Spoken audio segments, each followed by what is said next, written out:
এই জামাত চরমনাই এনসিপি পরিকল্পিতভাবে বাংলাদেশে অস্থির করতেছে, চাঁদাবাজি করতেছে এবং বিভিন্ন ধরনের অনৈতিক কাজ কর্মকাণ্ড করতেছে। এর একটাই কারণ, তারা দেখাচ্ছে যে বাংলাদেশের আইন শৃঙ্খলা বা নির্বাচন সঠিক হবে না, ভোটে ঝামেলা হবে। এই জামাত বারবার বলতেছে, তারাই সৃষ্টি করতেছে। এর বড় প্রমাণ হচ্ছে যে আজকে এই আপনি যদি একজন লোক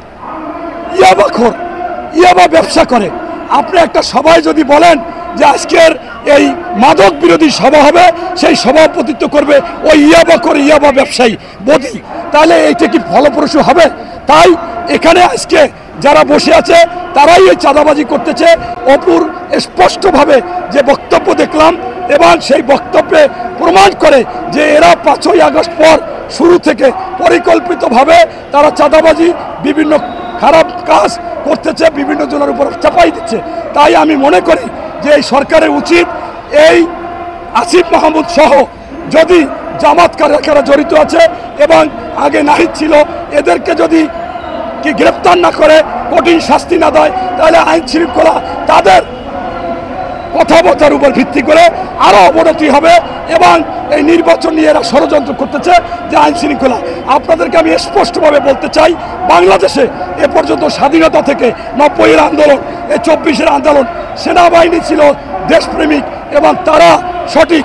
তারা যদি নির্বাচন করে, কোনোভাবে এই বাংলাদেশে নির্বাচনে কোনো কারচুপি হবে না, নির্বাচনে কোনো ভোট কাটাকাটি হবে না, কোনো সমস্যা হবে না, সন্ত্রাস হবে না। কিন্তু তারপরেও তারা পরিকল্পিতভাবে এরকম দেশে এই অস্থির অপুজে দিচ্ছে, সে রাজসাক্ষী। উচিত ছিল এই সরকারের, অন্তর্বর্তীকালীন সরকারের সাথে সাথে আসিফ মাহমুদকে গ্রেপ্তার করে রিমান্ডে নিয়ে তার বাবাকে, নাহিদকে, যারা জড়িত, এর আগে মাসুদ যেন হান্নান মাসুদ, তার কথাও বলেছে যে সেখানে, এবং স্পষ্টভাবে মোটরসাইকেলে এই আসিফ মাহমুদের সাথে তার কথা হয়েছে ওয়েস্টিনের নিচে, এরকম প্রত্যেকটা প্রমাণ সহ সে বলেছে। সাংবাদিক ভাইরাও এটা তুলে ধরেছে। তাই আমি মনে করি যে আপনি যদি গোড়ায় গলত রাখেন, তাহলে আপনার সফল হবে না। ডক্টর মোহাম্মদ ইউনূস, আপনার যেই হোক, আপনার সংসদে হোক, আপনার উপদেষ্টা পরিষদে হোক, এদেরকে গ্রেপ্তার করে কঠিন শাস্তি দিন, আইনের আওতায় আনুন এবং এই অপু হবে রাজসাক্ষী। আসিফ মাহমুদ চুরিতে ধরা